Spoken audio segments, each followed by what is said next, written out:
From the years of 2010 through 2017, I worked as a doorman outside of a 5-star hotel in New York City. It wasn't a glorified job, but I really enjoyed it.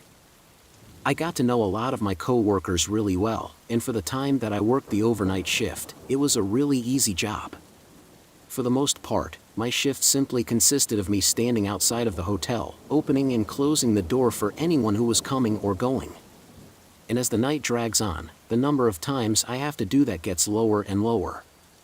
There are a few crazy stories that you get from working as a doorman, though.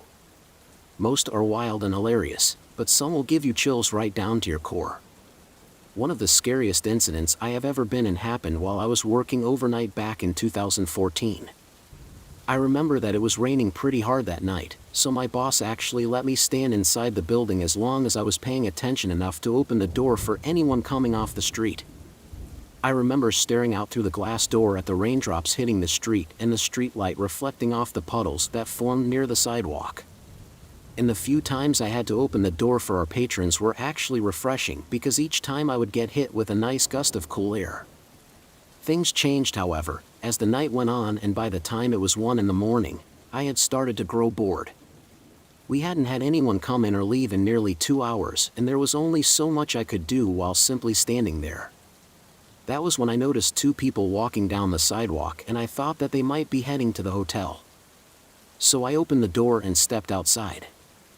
I wished the 2 men good evening and nodded my head to greet them, but it turned out they weren't coming into the hotel. Instead, one of them looked over to me and from under his hoodie said, "Mind your business." I tried not to take any offense from this and figured that it was just your typical New Yorker. But as I stepped back into the hotel, I turned to close the door behind me. I saw something weird. The 2 men began walking down the alley behind the hotel instead of continuing down the sidewalk. Now I tried to mind my own business, so I didn't pay any attention. But when I couldn't simply ignore what I heard, a few moments later, as I was staring out the door to the hotel waiting for any guest to come by, I heard the unmistakable sound of a gunshot. This was followed by one of the men running out of the alleyway and back down the sidewalk past the hotel. I'm not sure what compelled me to do this, but I knew something was wrong, so I opened the door and yelled at the man that was running away. But as I got his attention, I could see that he was carrying a gun in his hand. He stopped in his tracks and turned to look at me. The man began walking back toward the hotel and lifted his gun, which was when I ran back into the hotel and locked the door behind me before telling everyone inside to get down and hide. I made it to the phone and called the police, but by the time they got there, the man with the gun was gone.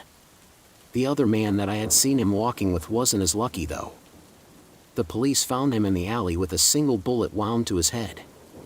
They rushed him to the hospital and he ended up making a full recovery. According to the victim, he had met the shooter that night at a club and the pair were supposed to go back to his apartment before he was robbed.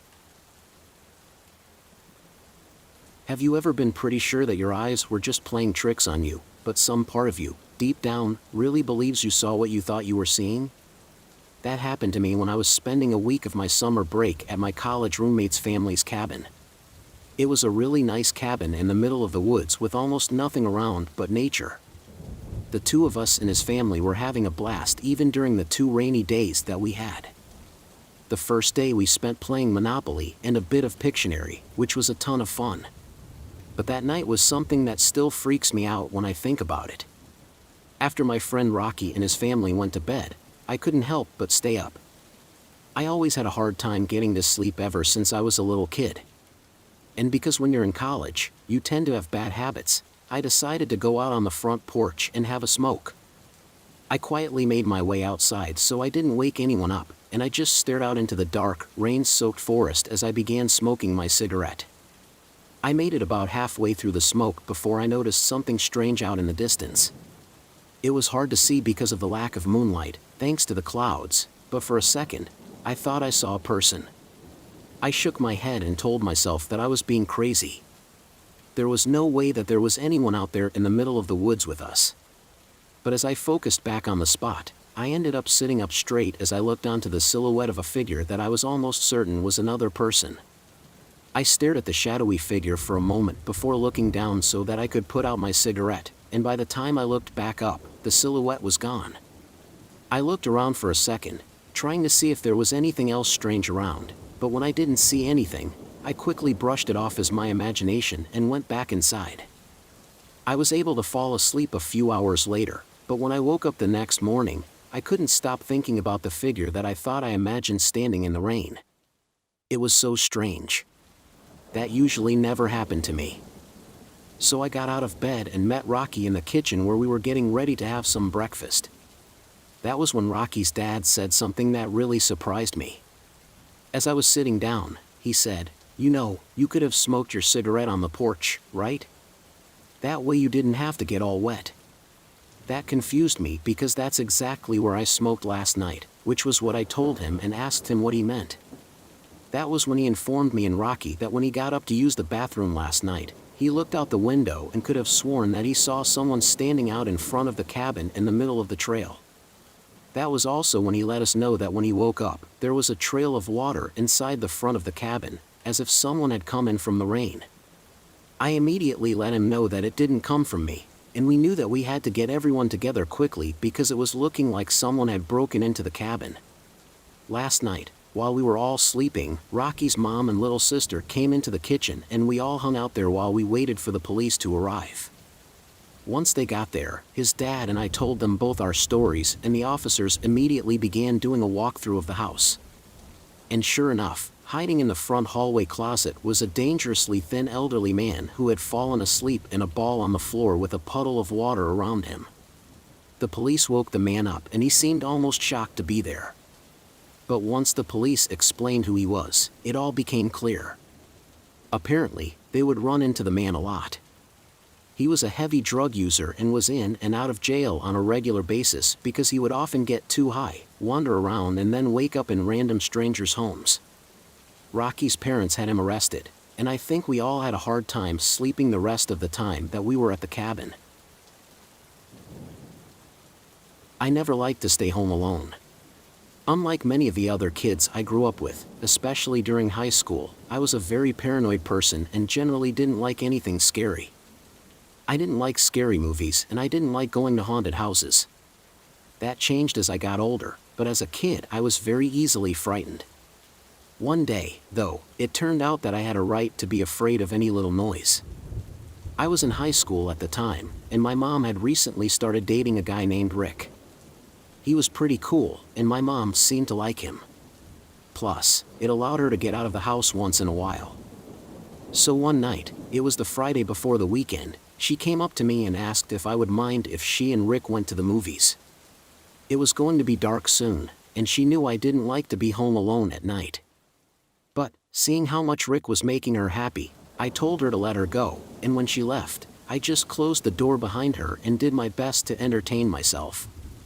It probably wasn't until about 20 minutes after she left that it started raining. At first I didn't even pay attention to it, but soon all I could hear besides the TV was the sound of heavy drops falling on the roof above me. At this point I decided to go and turn on the light so I wouldn't be alone in the dark house. As I began to make my way from the living room to the kitchen, however, I heard something strange. It sounded like something was scratching at the door leading from the kitchen to the outside. I stopped and listened very carefully to see if I could hear it again, and sure enough, I heard the scratching sound. Although I was scared half to death, I thought it must have been the neighbor's dog or something. So I went to see what the noise was.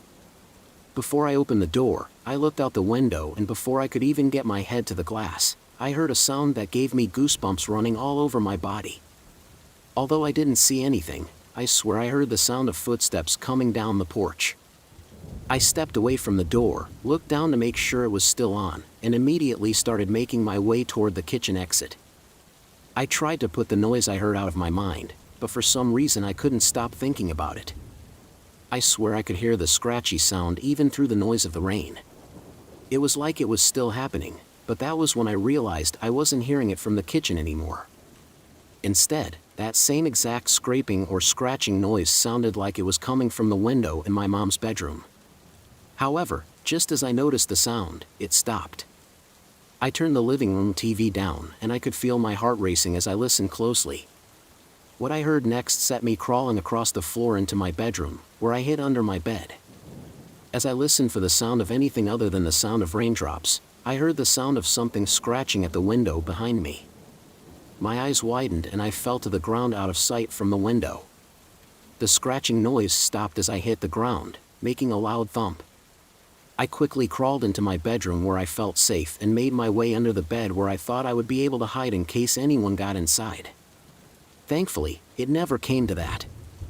After a little while of me hiding under my bed, I ended up getting the courage to make a run for the house phone and I called my neighbor. She came to pick me up and I spent the next 2 hours at her house while I waited for my mom to get home. After I told my mom what happened, she and Rick walked around the house looking for any sign that there was someone outside of the house that night.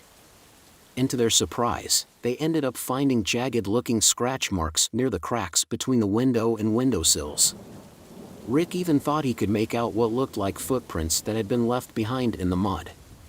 The whole thing not only terrified me, but it clearly made Rick and my mom uneasy, because it wasn't too long after that when we ended up having multiple cameras installed around our house just in case whoever it was had chosen to come back.